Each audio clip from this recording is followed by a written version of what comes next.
드디어 오늘부터 출애굽기를 시작합니다. 출애굽기의 내용은 많은 이야기들이 담겨져 있죠. 그래서 우리의 마음을 뛰게 합니다. 오늘부터 이제 언제까지 할지는 모르겠지만 이 출애굽기의 여정을 통해서 저와 여러분의 인생에 출애굽, 출이집트하는 역사가 일어나기를 축원합니다. 이 출애굽기의 내용은 압제받은 이스라엘 백성이 강대국인 이집트를 떠나 약속의 땅으로 가는 역사적인 외형은 그런 모양이지만, 그러나 우리가 이 출애굽기를 읽을 때 조심해야 될 것은 억압과 착취로부터 탈출 혹은 내 인생의 불편함과 절망으로부터의 해방의 관점으로 보면 잘 이해할 수 없습니다. 이 출애굽기의 본질은 무엇이냐 하면, 죄악과 하나님을 믿지 못하게 만드는 그 세상에 발붙이고 살아가는 저와 여러분이 받는 영향력은 고통과 눈물과 한숨, 그것을 당연히 받는 것이다 라는 전제로 이해를 해야 합니다. 앞서 말했던 구조로 해석하면 내가 받는 고통, 내가 받는 직장에서의 압박감, 절망, 내 질병으로 인한 고통, 재정상태, 가족으로 인한 근심, 이 모든 것이 마치 하나님의 무능력함이나 나의 신앙의 연약함으로부터 왔다라는 오류로 해석할 수 있기 때문에 그런 것이죠. 그런 것이 아니라 우리는 그러한 압력과 어려움을 주는 세상에 사는 것이 우리의 현장입니다라는 것이 매니페스토처럼 선언이 그냥 되어져야 하는 것이에요.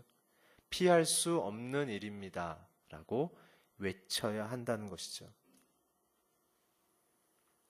그렇기 때문에 우리가 출애굽기를 통해서 어떤 메시지를 들어야 정확한 메시지냐 하면, 그런 상황임에도 불구하고 하나님의 목적이 무엇인가? 하나님이 나를 부르신 그 부르심의 목적이 무엇인가?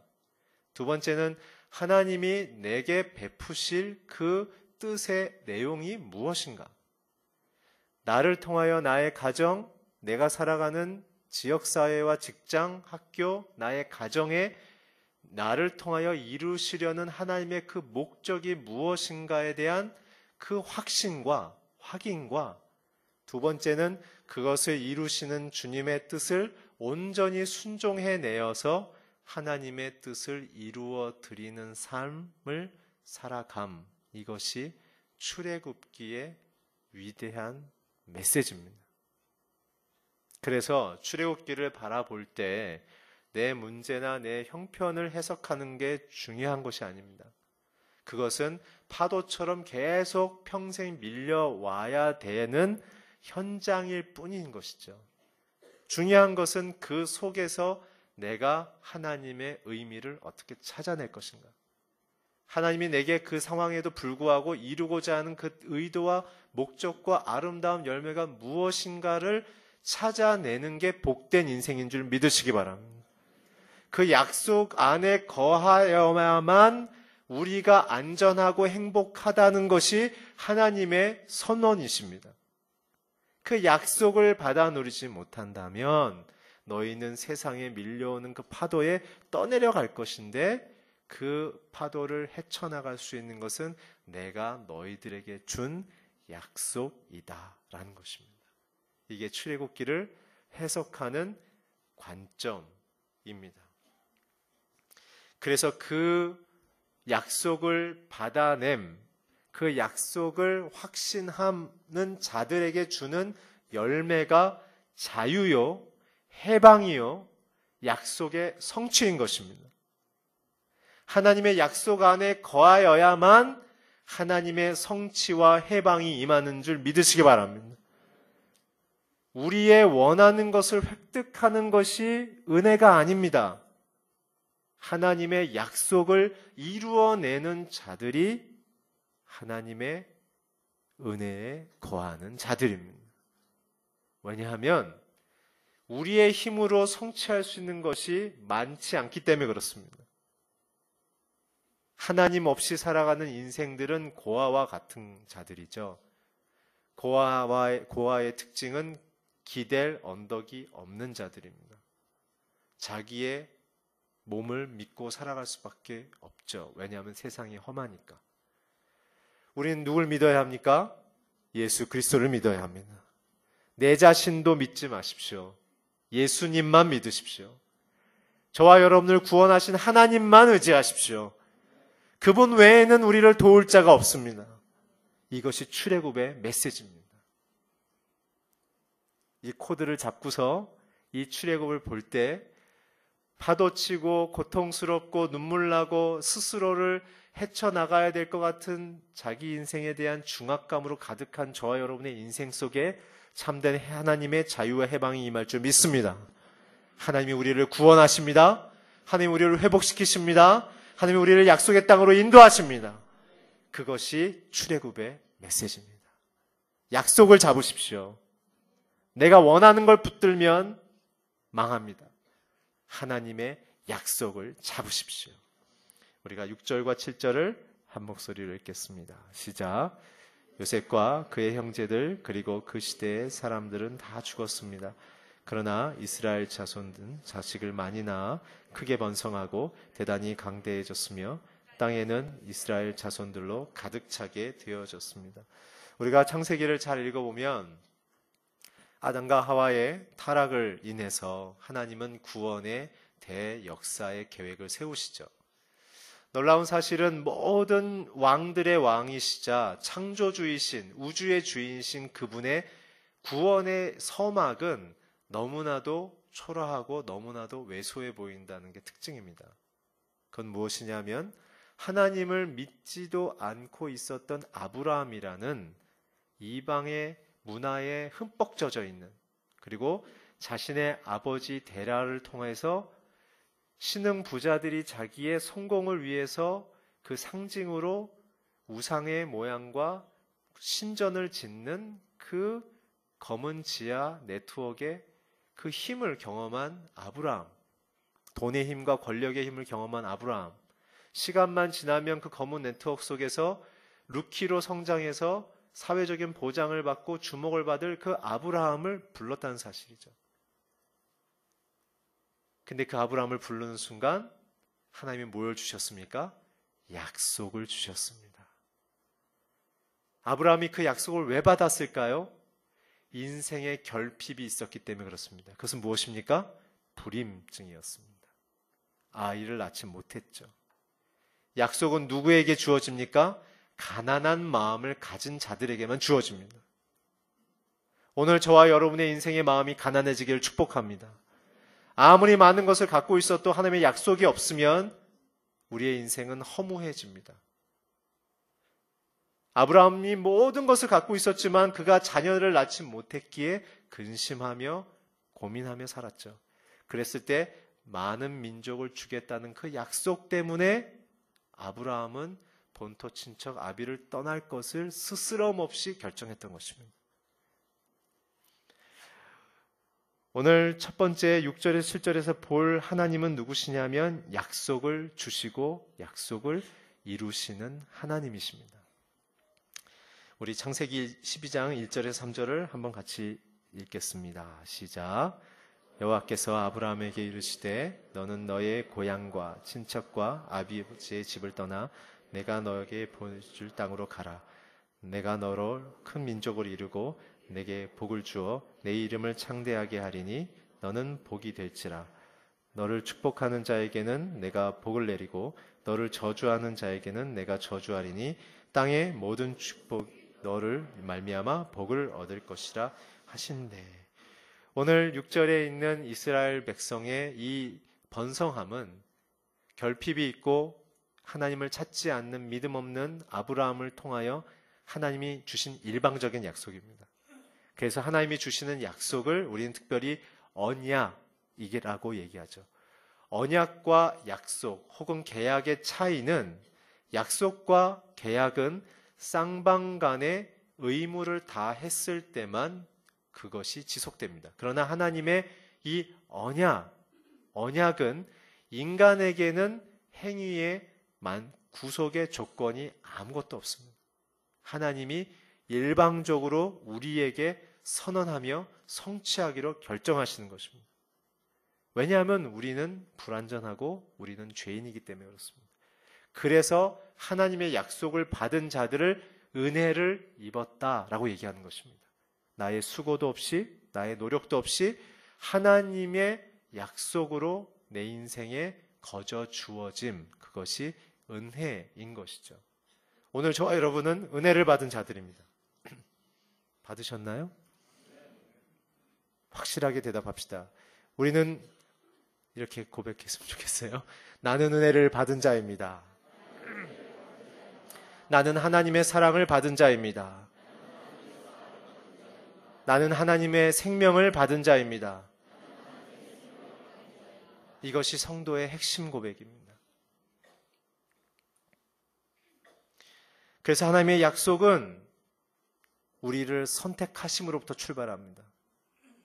놀라운 사실은 우리의 자격과 조건에 상관없이 선택했다는 사실입니다. 그래서 은혜입니다. 그래서 여기에 있는 분들, 저를 포함해서 아무도 자랑할 자가 없겠다고 성경은 얘기하는 것입니다. 하나님께서 주신 선물이다 라고 얘기하는 것이죠. 이 약속의 특징은 하나님의 선택과 동시에 하나님의 이루심, 성취로 연결되는 것입니다. 그래서 어떻게 합니까? 하나님의 성취와 기적을 경험하기 원하는 자들은 그 약속을 소중히 여기는 자들로만 한정되어 있습니다. 오늘 저와 여러분의 인생 속에 하나님이 원하시는 것은 무슨 마음입니까? 그것은 바로 이것입니다. 신실하신 하나님만이 내 인생의 참된 생명이다라고 고백하는 자들에게만 하나님은 오늘도 살아계셔서 역사하시면서 우리의 인생의 필요와 하나님의 목적을 이루십니다.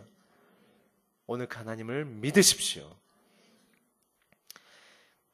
그렇기 때문에 우리가 가져야 될 인간의 인식이 필요합니다. 그것이 바로 오늘 하나님을 알지 못하는, 하나님을 아는 이라는 그 알다라는 뜻입니다. 성경에서 안다라는 뜻은 지식과 정보를 이해함의 수준이 아닙니다. 그것은 부부가 서로를 이해하는, 부모가 자녀를 이해함과 같이 목숨을 걸고 그 대상과 그 존재를 소중히 여기는 것입니다. 오늘 요셉이 여호와를 알았다. 그것은 하나님을 경외하지 않는 애굽 나라의 이 거버넌스 시스템 안에서 하나님이 가르치신 가치를 목숨 걸고 지켜냄, 그 뜻입니다. 오늘 저와 여러분이 예수님을 사랑하며 압니다라고 얘기하는 것은 제가 갖고 있고 여러분이 갖고 있는 어떠한 지식과 어떠한 인생의 조건과 어떠한 인생의 소유의 개념보다도 예수님의 더 고상함을 고백하며 인정하는 것입니다. 예수님 때문에 모든 것을 혹시 잃는다 할지라도 내 인생에 후회와 걱정과 염려가 없습니다라고 고백하는 그 단계가 예수님을 사랑한다는 단계입니다. 왜 우리가 그런 고백을 할 수 있습니까? 주님이 먼저 자기의 하나님됨 신분을 죄인의 신분으로 포기하셨잖아요. 누명 쓰고 모함받고 오명을 뒤집어 쓰고 오물을 뒤집어 써도 예수님은 우리를 사랑하기 때문에 그를 기쁘게 여기셨던 것. 근데 저와 여러분은 그렇지 못하죠. 조금만 오해받고 조금만 우리가 무슨 싫은 소리 들으면 우리는 견디질 못하잖아요. 그게 죄인된 본성을 폭로하는 거예요. 우리 안엔 선한 것이 없다는 걸 폭로하는 거예요. 그래서 하나님의 사랑이 얼마나 위대하고 큰지를 우리가 깨닫게 되는 것이에요. 두 번째는 뭐예요? 예수님이 먼저 우리를 사랑했어요. 자기의 목숨을 버리기까지. 예수님이 먼저 우리를 위해서 자기의 모든 것을 포기하셨어요. 그리고 부활하셨죠. 왜 부활했어요? 우리를 살리기 위해서. 그리고 뭐라고 얘기했어요? 내가 너희들의 쓸 거, 입을 거, 먹을 거 다 책임질게. 너희는 오직 그의 나라와 그의만 구해. 라고 가셨죠. 우리의 삶의 안전도 개런티하고 올라가셨어요. 내가 이렇게 수고했으니 너희들도 좀 수고 좀 해봐라 라고 얘기하지 않았다는 거죠. 내가 수고했으니 나로 인하여 수고는 끝. 수고하고 무거운 짐진 자들은 내게서 쉼을 얻어라. 너희들의 수고를 내가 끝내버렸으니까 너희들은 더 이상 수고하지 마. 내 사랑 안에 안식해라. 그게 약속입니다. 오늘 저와 여러분의 마음이 어디에 있습니까? 하나님의 약속을 믿지 않기 때문에 혹시 근심하고 염려하고 계시지 않습니까? 오늘 먹고 입고 살아야 될 문제 때문에 하나님이 없는 것처럼 생각하고 계시지 않습니까? 혹시 저와 여러분의 인생에 있어서 내 안에 추구하고 원했던 것을 이루지 못한 것에 대한 아쉬움과 박탈감 때문에 하나님이 없는 것처럼 내 인생에 원망하며 저주하며 살고 있지 않습니까?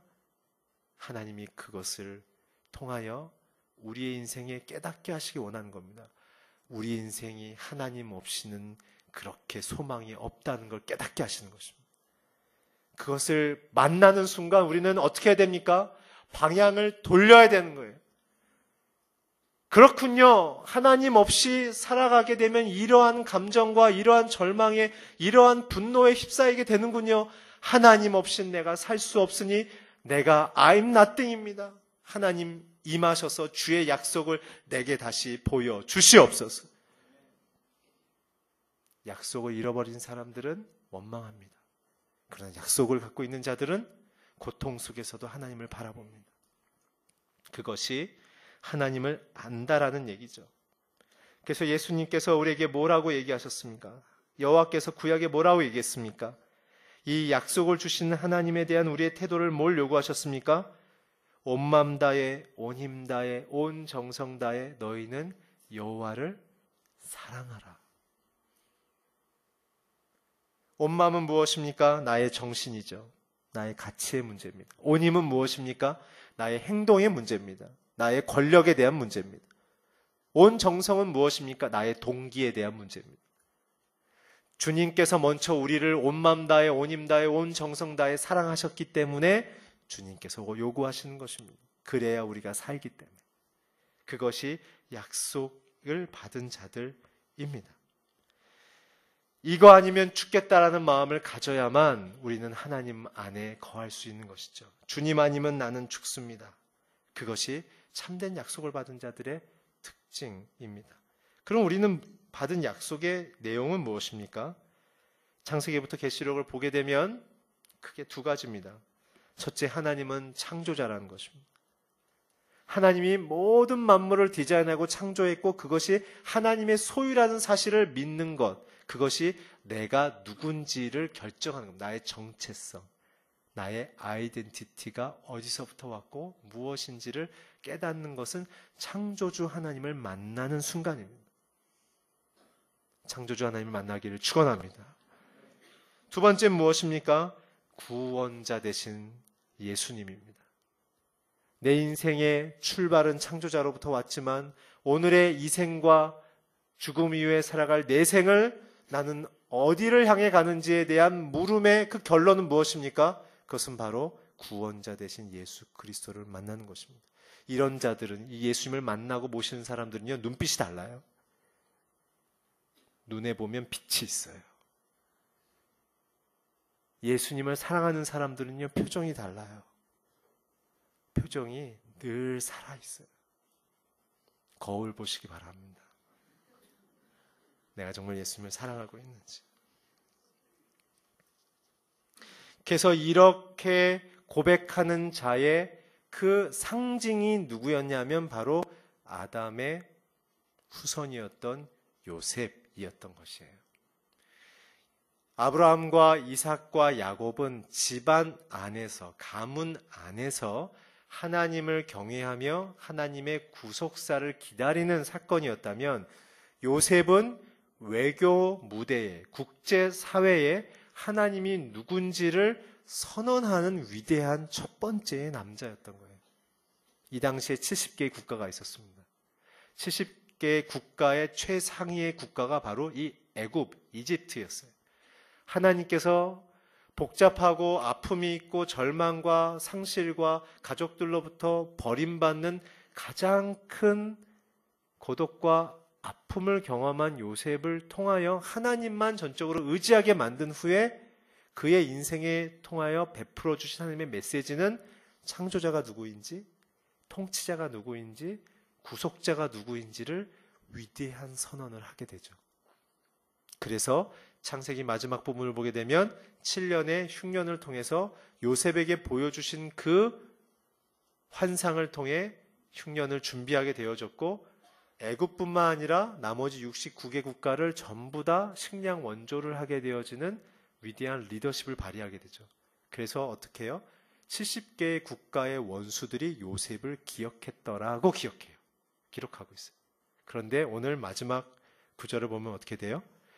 요셉도 죽고 그 시대 사람이 다 죽었고, 그러나 이스라엘 사람들은 번성했다라고 얘기했죠. 역사의 주인은 하나님이십니다. 여러분들의 가문의 주인도 하나님이십니다. 여러분들과 저의 미래를 결정하시는 분은 하나님이십니다. 오늘 내가 뭘 갖고 있고 뭘 할 수 있는지가 중요하지 않습니다. 하나님의 결정과 약속이 제일 중요합니다. 오늘 우리의 인생에 그것이 내가 받았는지, 오늘 내가 그것을 확신하고 있는지, 그게 중요합니다. 5초를 드릴 테니까 내가 지금 하나님의 약속을 뭘 받았는지 잠깐 생각해 보십시오.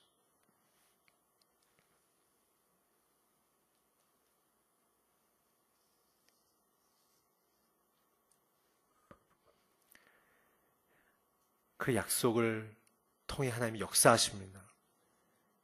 약속이 없는 분들은 기도하셔야 됩니다. 하나님의 음성을 들어야죠. 하나님의 말씀을 들어야죠. 나 혼자 열심히 하는 거 아무 의미 없습니다. 하나님의 음성을 들으시길 축원합니다. 듣는 세대, 듣는 가정, 듣는 남자, 듣는 여자들이 하나님의 소망을 유통하게 되어집니다. 그런 요셉이 갖고 있었던 현실은 무엇입니까? 권력과 돈과 힘을 자랑하던 바로 애굽의 정치의 한복판에 서 있었죠. 그 핵심의 시스템은 무엇이었냐면 우상숭배였습니다. 이 당시는 재정일치 시대였기 때문에 우상숭배를 통하여 모든 정권의 권력의 실천이 이루어졌죠. 근데 놀라운 사실은 요셉은 하나님만 경외했다는 사실이에요. 오늘 저와 여러분에 있어서 환경을 탓하지 마셔야 됩니다. 하나님을 의지하셔야 됩니다. 환경을 다스리고 통치하시는 그 하나님을 붙드시기 바랍니다. 자신을 자꾸 묵상하면요, 절망합니다. 하나님을 묵상하면요, 소망이 있습니다. 오늘 애굽을 묵상하지 말고 하나님을 묵상하는 저와 여러분이 되기를 축원합니다. 8절부터 14절을 함께 읽겠습니다. 시작. 요셉을 알지 못하는 새로운 왕이 일어나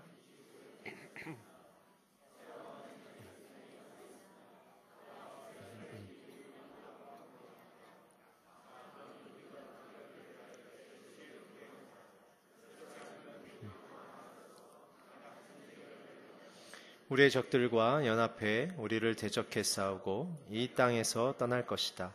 그들은 감독관을 세워 이스라엘 백성들을 억압하고 중노동을 시켰습니다. 그래서 이스라엘은 바로를 위한 곡식 창고로 쓰인 성인 비돔과 라임셋을 건축해야 했습니다. 그러나 그들이 억압하면 할수록 이스라엘 자손은 오히려 더욱 번성하고 인구도 많아졌습니다. 그러자 이집트 사람들은 이스라엘 민족이 두려워서 그들이 심하게 혹사했습니다. 이집트 사람들은 이스라엘 민족에게 회반죽과 벽돌 굽기와 온갖 밭일 등의 고돈 노동을 시키며 그들의 삶을 고달프게 만들었습니다. 이럴듯 이집트 사람들이 시키는 일은 모두 혹독하기 짝이 없었습니다. 우리가 두 번째 만나는 하나님은 통치하시는 하나님이십니다. 근데 재미있는 코드는요, 고난 속에서 하나님의 백성들을 통치한다는 사실이에요. 요셉을 기억하지 못했던 왕들이 세워졌다고 얘기하죠. 아까도 말씀드린 것처럼 이 요셉을 기억한다는 것, 기억하지 못한다는 것은 하나님을 알고 모른다는 의미인 것이죠. 자막을 통해 출애굽기 5장 2절을 한번 같이 읽겠습니다. 시작. 바로가 이르되 여호와가 누구이기에 내가 그의 목소리를 듣고 이스라엘을 보내겠느냐? 나는 여호와를 알지 못하니 이스라엘을 보내지 아니하리. 이 바로가 생각하는 여호와를 모른다는 뜻은 정보나 지식이 없음이 아닙니다. 알고 있었어요. 왕인데 자기의 할아버지 때에 일어났던 일을 왜 몰랐겠어요? 여기서 모른다는 것은 나는 하나님 믿지 않아? 그 뜻이에요. 하나님 웃겨? 이렇게 되는 거예요. 하나님 뭘 능력이 있다고? 내가 하나님보다 더 센데? 이런 거예요. 하나님이 왕이 아니라 자기를 왕으로 생각하는 세대의 그 죄성이 또다시 드러나기 시작하는 거예요. 출애굽기 7장 5절을 한번 같이 읽겠습니다. 시작. 내가 내 손을 애굽 위에 펴서 이스라엘 자손을 그 땅에서 인도해 낼 때야 애굽 사람이 나를 여호와인 줄 알리라 하시매. 이제 그렇게 자기의 힘을 과시했던 그들에게 10가지 재앙, 이유와 우리 계속 볼 거지만 10가지 재앙을 보게 하심을 통해서 하나님이 모든 신들 위에 뛰어난 신임을 파워 인카운터, 실력 대결을 통해 보여주시는 거죠. 그때야 이성적이고 자기 고집이 세고 자기 우상주의에 빠져 있었던 그들의 완악하고 높은 마음이 그때서야 부서질 것이다 라고 얘기하는 거예요. 오늘 저와 여러분의 신앙의 중심에 나를 높이는 일을 하지 않기를 바랍니다. 통치하신 하나님만 높이시길 주의 이름으로 축복합니다. 이것은 하나님이 우리를 제한하고 억압하는 것이 아니라 세상의 죄로부터 우리를 보호하고 약속의 땅으로 안전히 인도하기 위한 하나님의 철저한 가이던스입니다. 보호하심입니다. 인도하심입니다. 그것을 따르지 않으면 40주면 갈 수 있는 거리를 40년 동안 헤매는 것과 같은 인생의 고통이 시작되는 것이죠. 자신이 하나님보다 높게 생각했던 이 바로가 행했던 것은 이 노역의 시스템이죠. 혹독한 일을 시켜서 딴 생각 못하게 만드는 거예요. 거기 노역을 준 것은 4가지의 의미가 있습니다. 첫 번째는 그들의 신앙과 정신을 파괴하는 거예요. 하나님보다 더 강한 왕의 실제적인 탄압과 채찍질과 공포를 조성해서 하나님을 찾을 수 없는 두려운 마음을 조성하는 거죠. 두 번째는 뭐냐면 그들의 건강을 망가뜨리는 겁니다. 건강해지지 않게 음식도 최소한으로 주고 많은 일을 통해서 몸이 약해지게 만들어서 구테타 일어나지 못하게 하려는 정치적인 음모가 있었던 것이죠.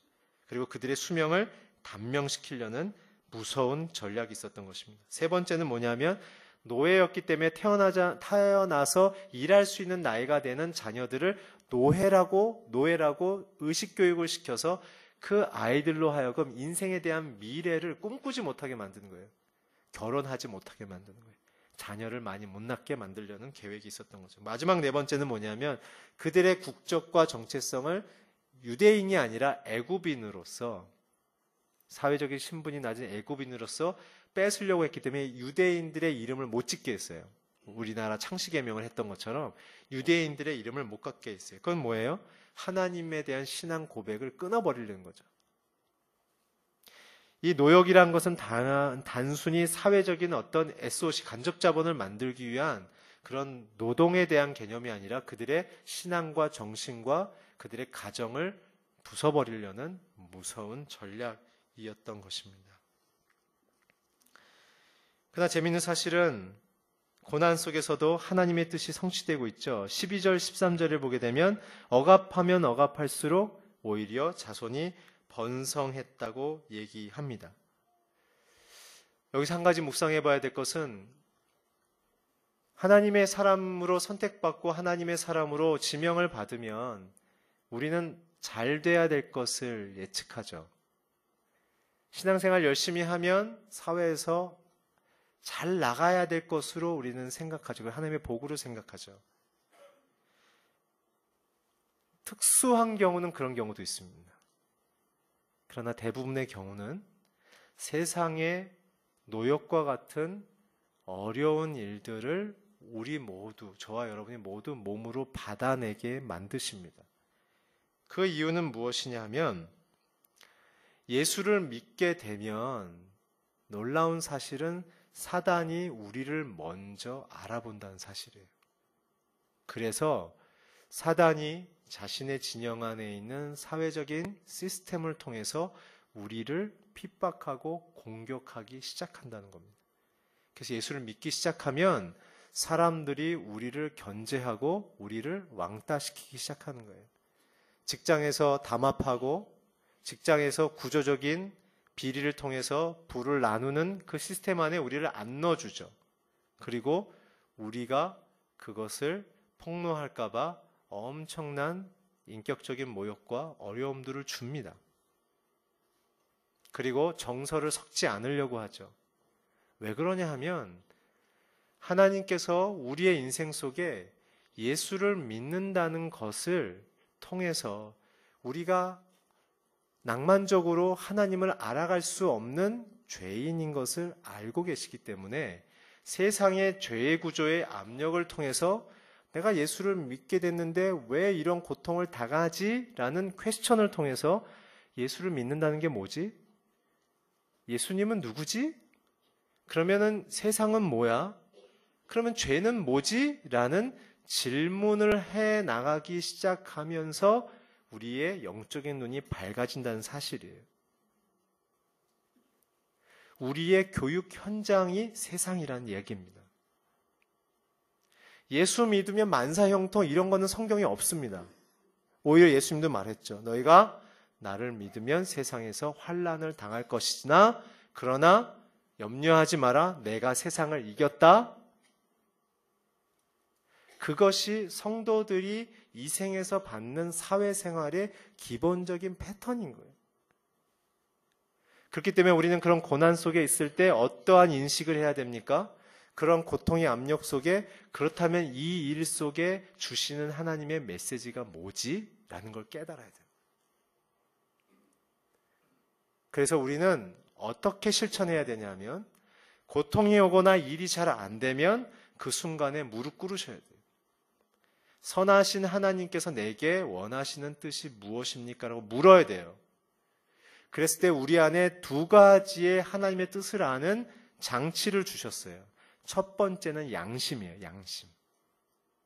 양심은 하나님이 우리 안에 도덕성 안에 무엇이 선하고 악한지, 무엇이 진리고 거짓인지를 깨닫게 하는 하나님의 그림자예요.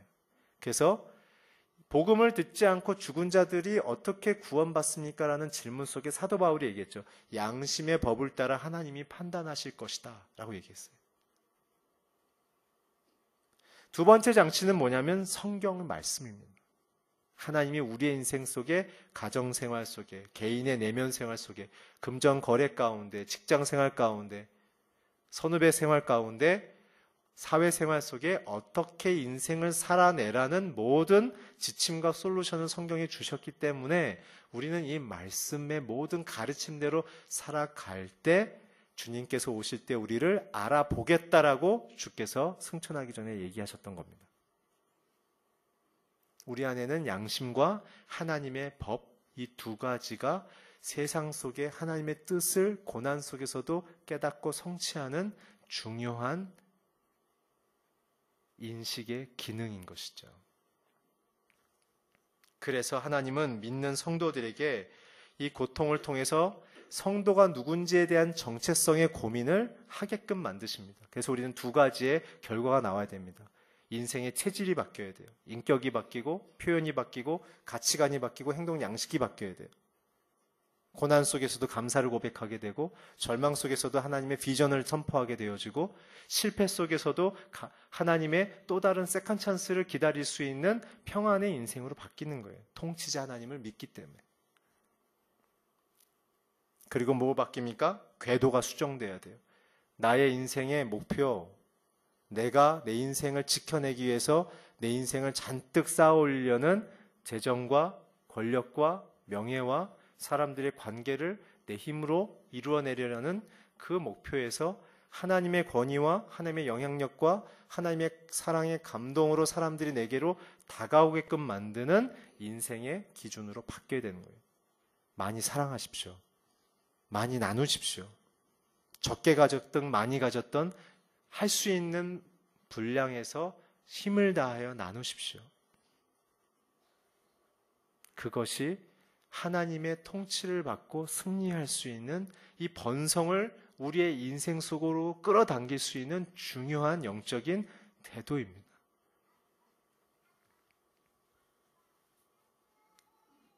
골로새서 3장 8절과 10절을 한번 같이 읽겠습니다. 시작.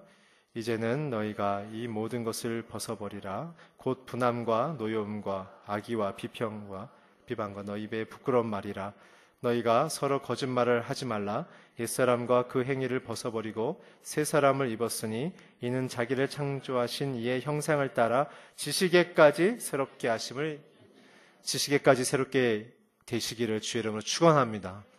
하나님의 통치의 역사가 있기를 축복합니다. 마지막으로 15절 17절 읽겠습니다. 시작. 하루는 이집트 왕이 히브리 산파의 십수아라 부하에게 말했습니다. 너희는 그가 낳는 것을 잘 보고 있다가 아들이면 죽이고 딸이면 살리라. 그러나 이 산파들은 하나님을 경외했기 때문에 이집트 왕 시키는 대로 하지 않고 아들이라고 살려주요. 마지막 만나는 하나님은 만유의 주제이신 거예요. 최고의 권위자이신 거예요. 이 산파들이 자기의 목숨을 좌지우지할 수 있는 이 바로의 말을 듣고도 그 말을 따르지 않은 것은 왜 그렇습니까?